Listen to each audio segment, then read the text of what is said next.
Ozzy.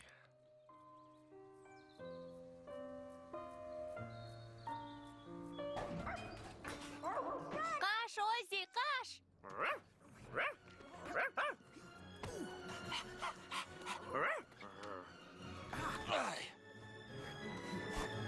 Ne oldu? Nege kaçıp bара жатырсың? Uzak әңгіме.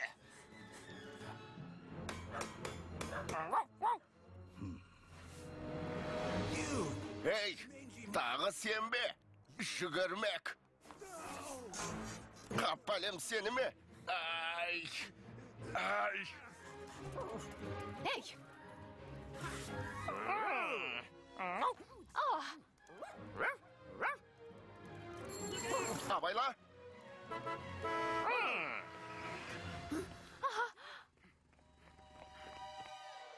Bir ay burun.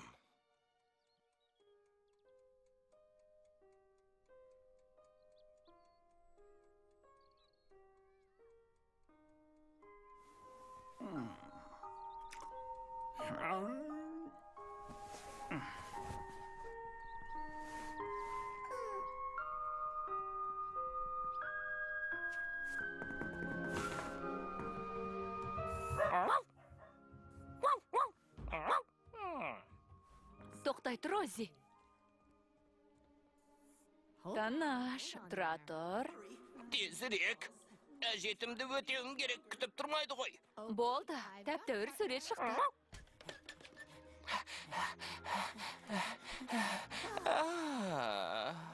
Xayrli tang, Ozzy. Қайырлы таң, Мәди. Qarg'a bovun qisib turgan жоқ па, Tex? Айтпа, маған пайдалы екенін білем. Бірақ қасыңғым кеп тұр, қайтерімді білмейм. Сенің ғана жағдайың ауыр деп педің? Менің елерім дәретханадан су ішкізбейді. Аппақ ыдыста су тұрғанда қалай ғана ішуге болмайтынына таң қалам. Көріп тұрып ішпеген қиын ғой. Ой.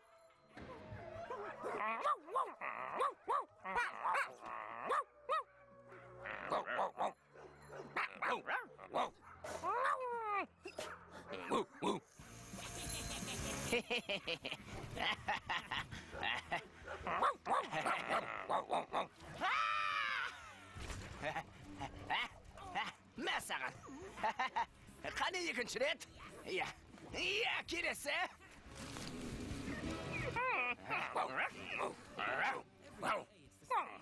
Күнде көретініміз осы, сұмдық қой бұл. Бұлардың да есесін қайтару керек. Жүр, екеуміз барайық. Мен оларды алдаусырата тұрам. Ал сен олардың сазайын бересің. Көрсін бізді. Кейінірек. Кейін. Ей, күшік, менің қалай лақтыратынымды көресің қазір.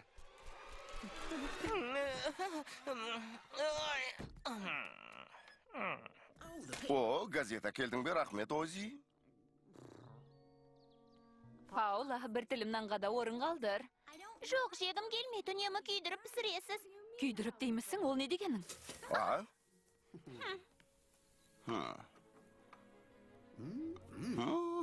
Жоқ, жаңа ет жедің ғой. Енді мынаны же. Мұның түк дәмі жоқ қой. Құрамында 10 түрлі дәрумен және ағзаға қажеттінің бәрі бар. Дәмді болуға тиіс. Жаман емес. Тағы керек пе? Рахмет, қымбаттым, қарным тойды. Менің де.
Қоршау? Жатыр. Шөп шапқыш.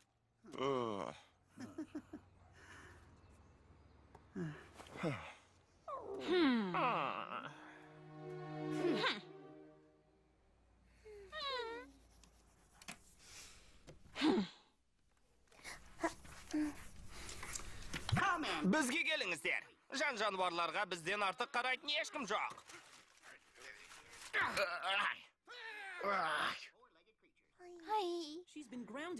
Иғамақтап отырғанына 2 күн болды, Мәди, 2 күн. Кеше шұжық таситын көлікті жіберіп алдық. Болмыздық сатушы да кетіп қалды. Егер бүгін кәріс буритосын жемей қалатын болсам, көп нәрседен құр қалам. Сабыр ету керек өзі, ештеңеде мәңгілік емес. Сабыр ет деймісің? Бақанда 2 күн. Иттің уақытымен есептегенде мұның қаншалықты екенін білесің бе?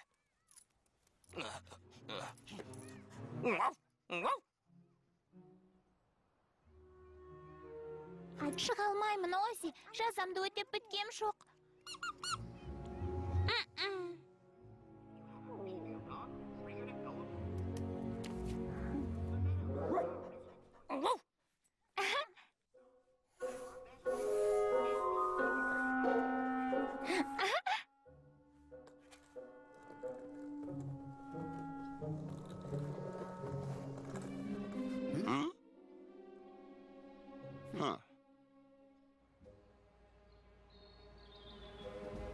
Жақсы, бас киім бар.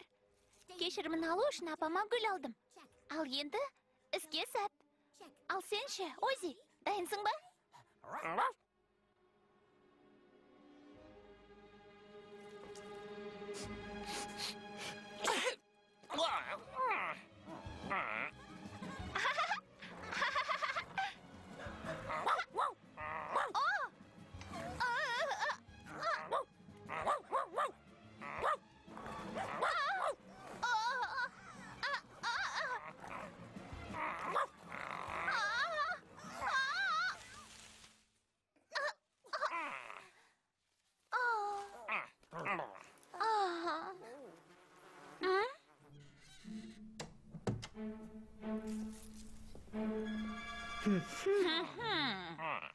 Екеуің қайда жүрдіңдер, а?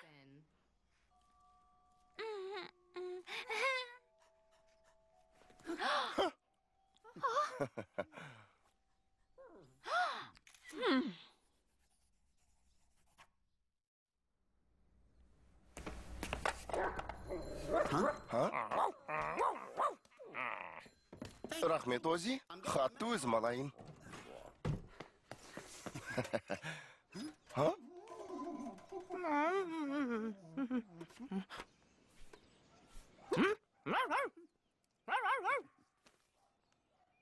Мүмкін емес.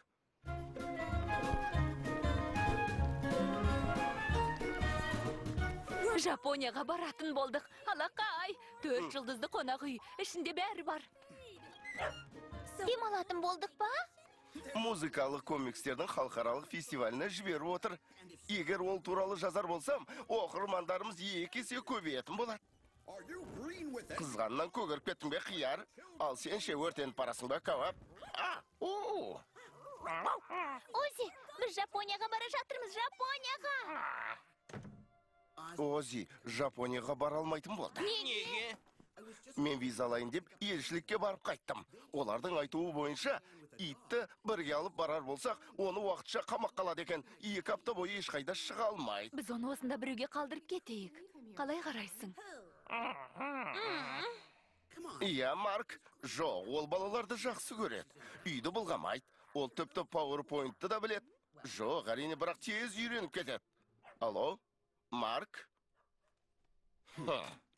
Түк шықпады. Милдред апай не дер екен? Ол кісі жиі араласпасақ та туысқанымыз емес пе? Иә, ең қиыны да сол болып тұр. Оның қолынан тірі қалу 2 талай. Апта соңына таяқ қалды. Банк жүйесі үшін қысылтаяң шақ болары сөзсіз. Демалысқа кетіп бара жатырсыздар ма? Итіңізді кімге қалдырарыңызды білмей жүрсіздер ме? Сеніп тапсыратын ешкімдеріңіз жоқ па? Тоқта, даусын шығаршы. Теледидардың даусын шығар десем, өшіріп тастаған не, Ози? Олай болса, Блю Крикке келіңіздер. Біздің қонақ үйіміз 4 аяқты жануарларға өте жайлы. Иттерді қатты жақсы көреміз. Ал иттеріңіз ұрғаш болса, оны Голден Медюсқа келіңіздер. Қане бері кел. Эй, бер кел. Тоқта деймін. Тоқта. Қаш, Ози, қаш. Не болды? Не бүлдірдің? Ұзақ әңгіме. Ей, жүгірмек. Қара мұна, тағы сенбісің. Ай. Абайла!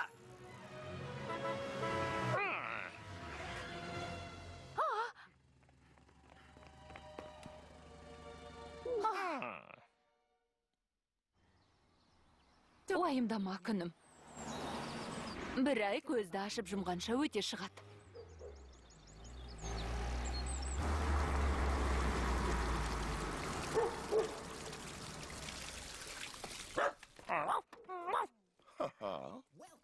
Блю Крикке қош келдіңіздер. Мартинстер шығардып шамалап тұрмын.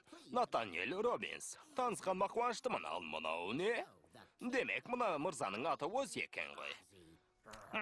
Ұялшақ екен өзі, ештеңе етпейді. Үйреніп кетеді.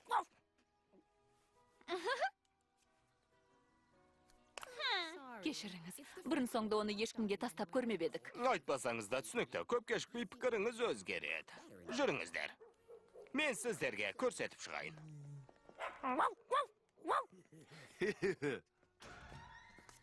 Доминик! Мелвиль мырза ең дәмді азық-түліктерден тамақ жасайды. Мұның бәрі сапалы тамақтар. Дәмін көріңіз. Брокколи, оған ұнамайды.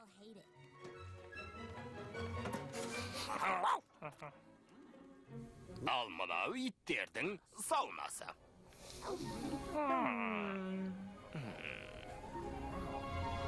Массаж жасайтын бөлмеге жүріңіздер. Массаждан кейін сергек жүреді. Одан соң суға түседі. Бұлардан соң аяқ күтімі жасалынады. Мұның бәрі иттерге арналған ба сонда? Бұларға ит деп қарамау керек. Олар адамзаттың досы ғой. Ең жақсы достарға арналып, ең жақсы жағдай жасалынады. Мен осында қала тұрайын. Ал сендер Жапонияға барып қайтыңдар. Кешіріңіздер, адамдарға мұнда қалуға болмайды. Сьюзан, бағасын көрдің бе? Мынау... Әрине, егер иттеріңіз үшін ақша аяйтын болсаңыздар, бұдан да арзанырақ орындарды көрсетуге болады. Бірақ онда жағдай жасалынбаған.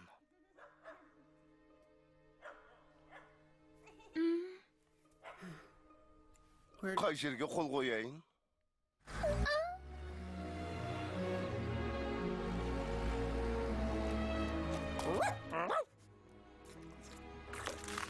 Болды, отбасыңмен қоштаса бер.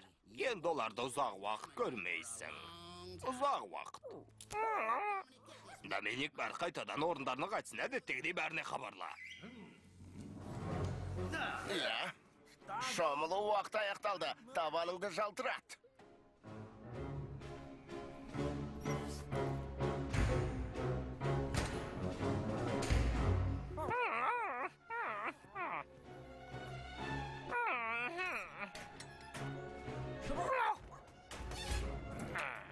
Бір минут. Жігіттер не болып кетті? Түсіндіріп жіберіңдерші, бұл не тағы? Дымыңды шығармай тыныш отыр. Жекеме тиме.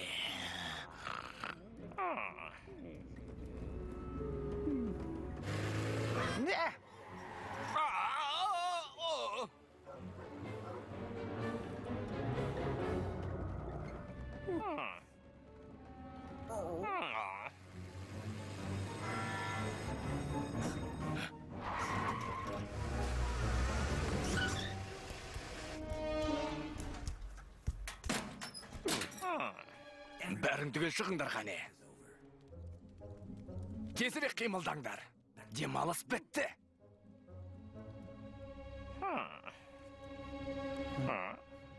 Мынау не? Бұл қай жер? Түрме ме? Данышпан екенсің ғой. Блюгрикке қош келдің. Шынайы Блюгрик осы.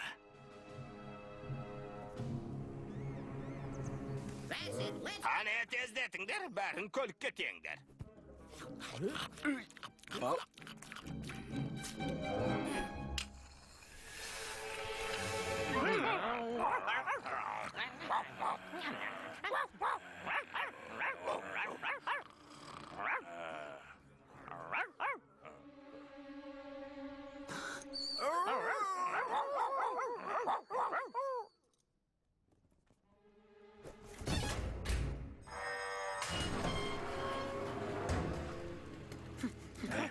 Ей, тоқта! Тоқта!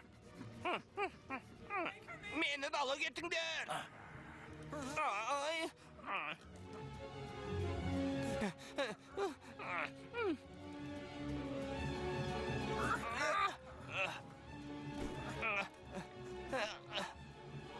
Ей, баскесер, мынаны қара!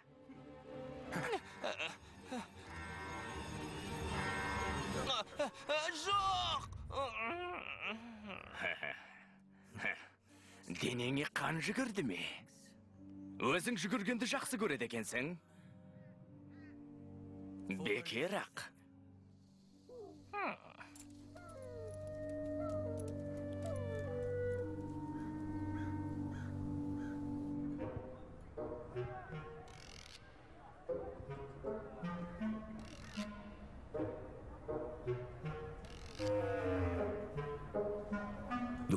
Кілт гравитация өрісінің қақ ортасында. Ал мынау аздап иіліп тұруы тиіс. Қош келдіңдер. Менің атым Грант. Түрменің бастығымын. Егер мінезің жақсы болса, басқалар да саған жақсы қарайды. Егер күдік күмәнің сұрақтарың болса, сұрай бер. Айта беруге бола ма? Жақсы болды ғой. Отыруға рұқсат етіңізші. Мен мұнда қателесіп келіп қалған екен. Менің отбасым мені жайлы демалыс орнына қалдырған. Сонымен. Солай ма? Иә, ол жерде хауыз, сауна бәрі болатын. Мынадай қораға қайдан тап болғанымды білмеймін. Ренжімеңіз, әрине, минимализмді құрметтеймін. Ренжімейм. Солай де. Мына балақайға қалай көмектессек екен? Рахмет, мейірімді жан екенсіз. Түсі игіден түңілме деген сізге сенім. Жағдайыңды айта бер. Менің отбасыма қоңырау соғыңыз. Матистер. Телефон нөмірі қарғыбауымның астында жазылған. Атым Ози. О-З-З-И. Жақсы. Бұл атты енді ешқашан естімейтін болайын. Бүгінен бастап сенің нөмірің 463. Рәсімде жіберіңдер.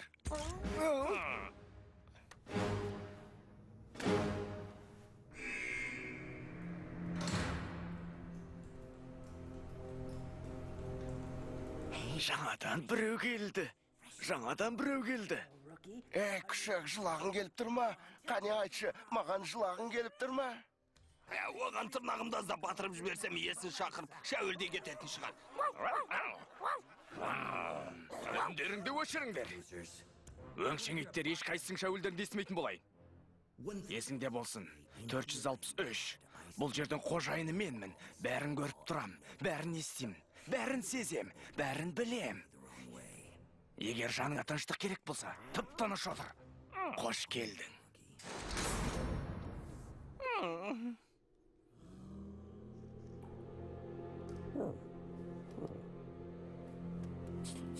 Әй, бұл менің төсегім бала. Міне енді ғана көрдім сені. Көзілдірігімді тағып едім, көзім анық көрді. Менің көзім ауырады. Басқалармен алысып жұлысқанды ұнатпайын. Ренжімесең менің сөреме тиіспе. Рахмет. Айтпақшы атың кім еді? 463. Жоқ, Ози менің атым. Ози. Танысқаныма қуаныштымын. Фронки, әңгіме айтқанды ұнатасың ба? Маған сырласып әңгімелесетін біреу керек. Жалғыз өзім омалып отырғаныма 6 ай болды. Сонымен қандай жағдай болды? Қане, жібер әңгімені. Қандай тағамды, қандай адамды ұнатасың? Тынышталыңдар.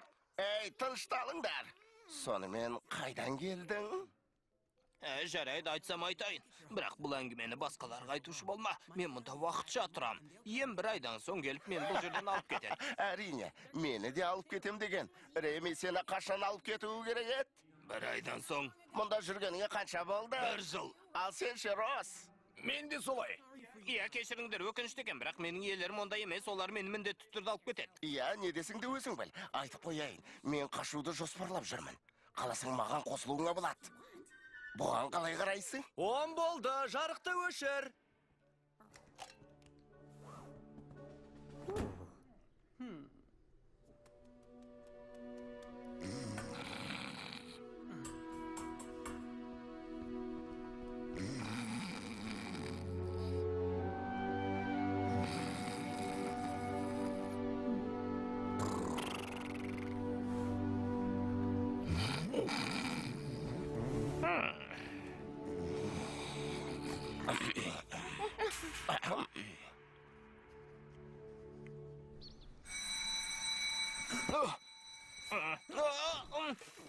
Кешір, достым, бұлай істейін деген жоқ едім. Біреулер ұйықтап жатқанда орнынан тұрып кетеді ғой. Ал мен теуіп жіберем. Бұл одан да жаман ғой, я? Ұйықтағанда қорылдайын.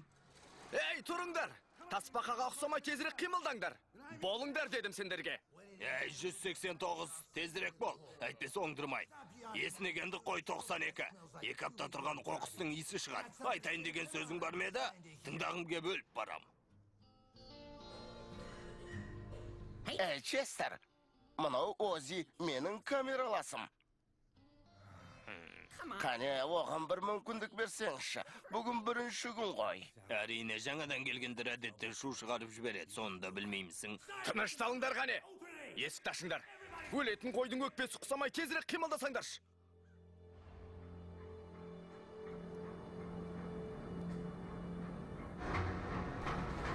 Иә, 463. Бойыңда күш қуатың тасып тұрған сияқты. Міне, бар күшіңді осында жұмсасаң болады. Жұрттың бәрі осында жұмыс істейді. Күнделікті мөлшерді орындап отырмыз керек. Егер орындай алмай қалсақ, дауға қаламыз. Бізге оның қажет жоқ қой, солай ма 463? Жоқ, мырза.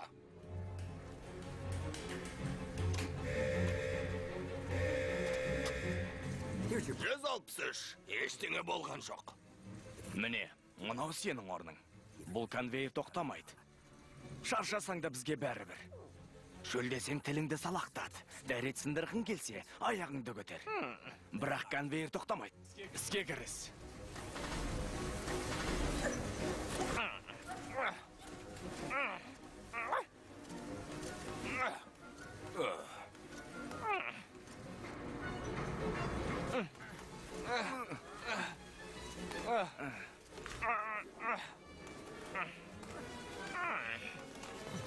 Ей, не істеп тұрсың боқмұрын? Мына ісің үшін тірідей теріңді ірейді ғой. Жай ғана жөн түсінейін дегенім ғой.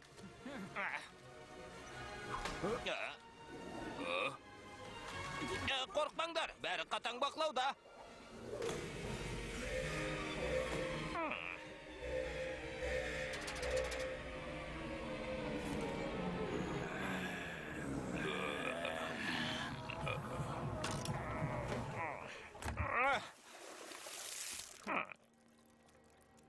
Келесі.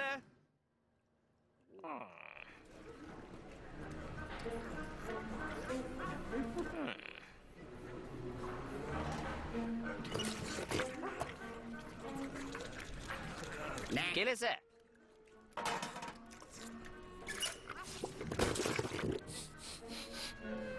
Мынау не?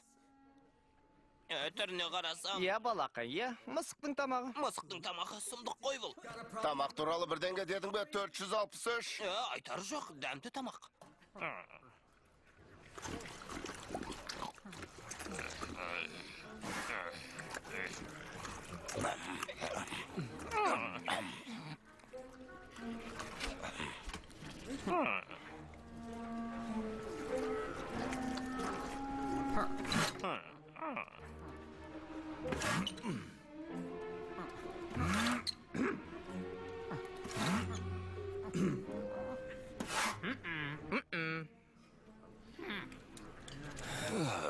Ей, Фронки, мен әбден мезі қылдың. Ей, қайда барасың?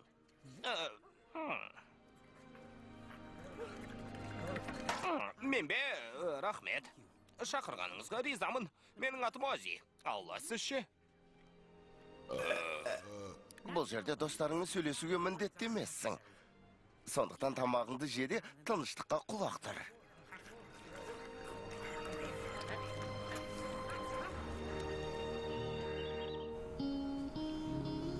Жұмыс қиын емес. Кітаптарды арбаға тиеп алып таратып шығу керек. Бар болған сол. Солақ па, рас па?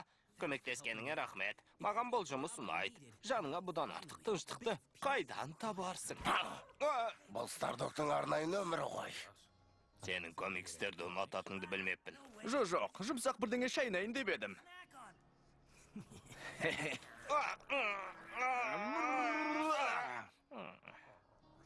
Түріңе не болған?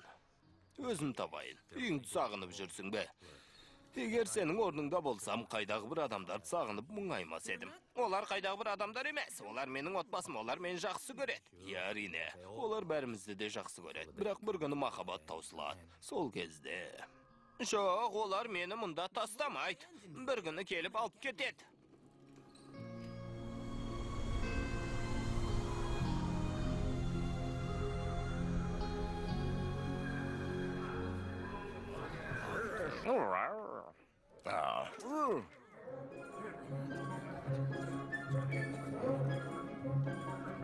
Не болды, бұлар кімдер?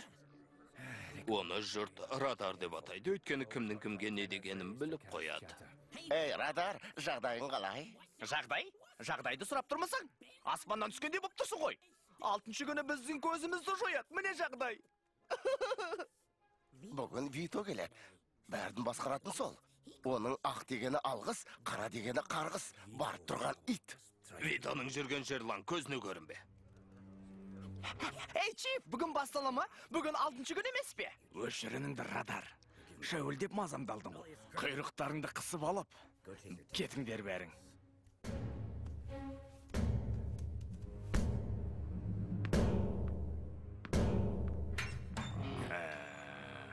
Кәне, Вито, жүр шық.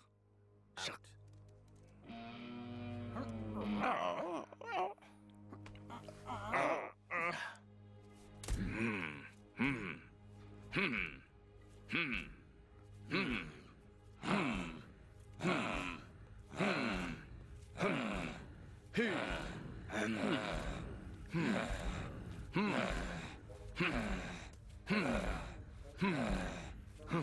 Мүмкін емес.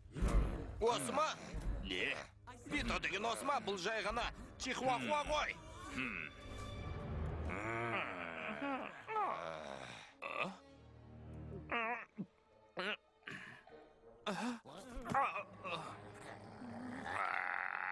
Қайтадан зынданға түскін келеме, Вито? Көп кешікпей екеуміз қайта көрсеміз. Көрде тұр. Жақсы, жарайсың, ейт. Бұл қайдан келген сайқымазақ? Жақында келген, жүрген бір ит қой. Кеше ғана келген, тәртіп дегенді білмейді. Жарайсың, келгеніңе бір апта болды, дос тауып алыпсың.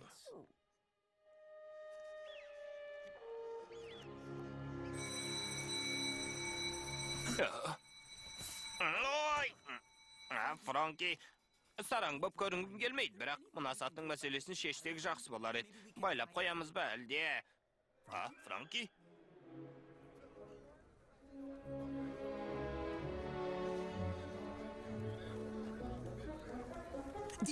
Дог, білесің де, Франки жоқ. Бұл жерден тайып тұрыпты, таңертең оянып сөйлеп жатсам. Жазық қой, Ред. 15-ші рет қашпақ болды. Бұл жолы қайтты екен. Қорадағы қоқыс салатын ыдыста тығылып жатыр екен.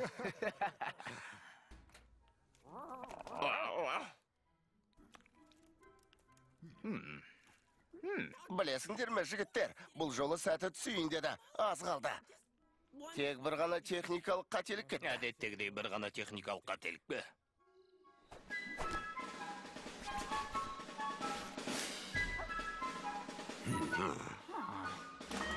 Дәкер, бастықтың кабинетіне келші.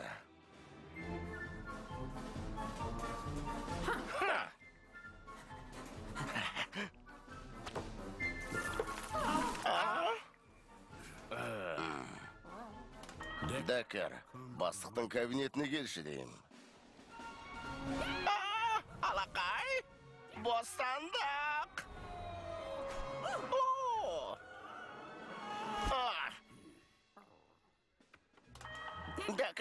бастықтың кабинетіне келші.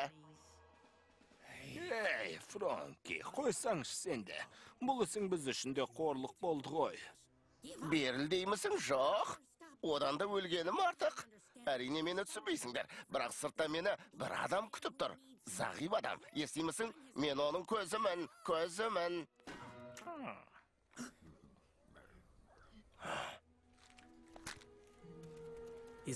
Көзімін дейме, Фронки оны жетектеп жүретін ит пе? Рас па? Жағдайларың қалай, жігіттер? Сен туралы хабар алдым Витодан. Оның сенімен сөйлескісі келеді екен. Менімен бе? Я сенімен. Не, түсінбей тұрмысың? Жоға. Әлде жаныңдағы дог сияқты. Құлағыңның мүкісі бар мед? Ал сен қайда барасың? Шақыру тек бір адамға ғана берілген. Естимісің бір адамға?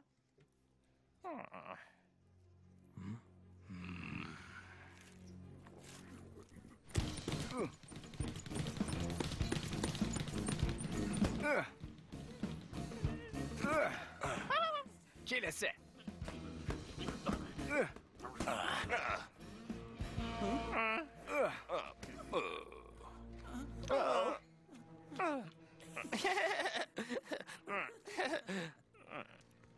Тап-таза екен, басеке. Ешқандай биті жоқ.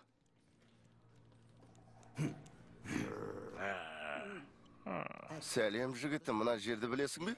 Спортты ұнатасың бе? Жоқ, онша емес. Білгем. Бұлайша түрің жаман емес. Немен айналсасың? Бокспен бе?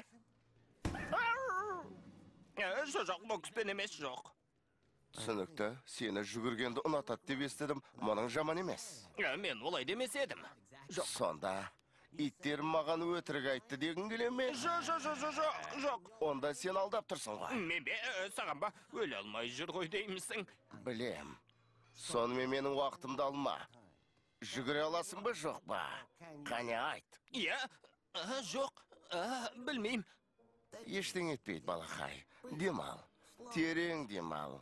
Саған айтар бір өтінішім бар еді. Өтінішімді орындай аласың ба, жоқ па? Мен бе, әрине, орындайым. Әйтеуір, мені сарсаңға салып қоймасаңдар болғаны. Сарсаң деймісің? Естідіңдер ме? Өзі темір торда отырып, сарсаңға түскісі келмейді екен. Мені өлтіретін болдың ғой, балақай. Жоқ, ешкімді өлтірген жоқпын. Атама, сонда қалай, біреуді өлтір дегің келіп тұр ма? Жоқ.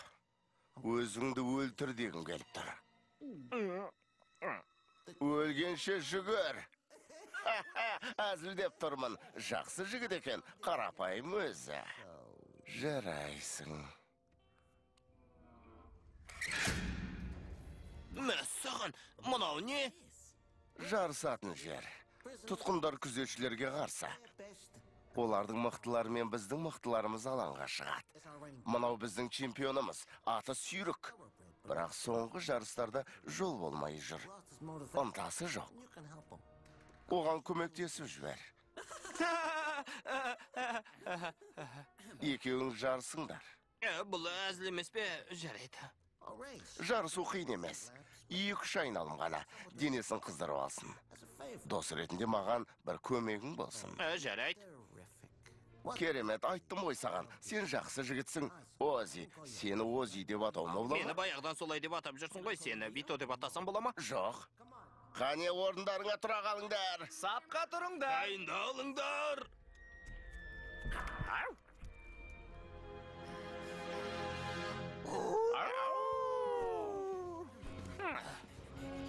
Бірінші айналымда Сүйрігіміз әдеттегідей алға шықты. Бірақ Ози одан кем қалып жатқан жоқ, ол да үзеңгі қағысықталар емес. Кәне Сүйрік, сен еш уақытта жеңілге тиіс-емессің. Алға Сүйрік. Егер бұлай жалғаса берсе, күзетшілер тобы құйрықтарын қысып жүретін болады. Бұл иттің сирағы тап бір жебе сияқты. Тоқтаңдар, не болып кетті өзі? Өз көзіме өзім сенбей тұрмын. Чемпион соңғы айналымда жеңілді. Оны басқа біреу басып озды. Ол өз атағынан айырылды. Сұмдық қой бұл. Осымен бітті. Қош бол, Сүйрік. Ал ертеңше, дайындық осы уақытта бастала ма? Мен саған кездескенше деген жоқпын. Ертең келесің дегем жоқ, Сүйрік. Саған қош бол, Сүйрік дедім.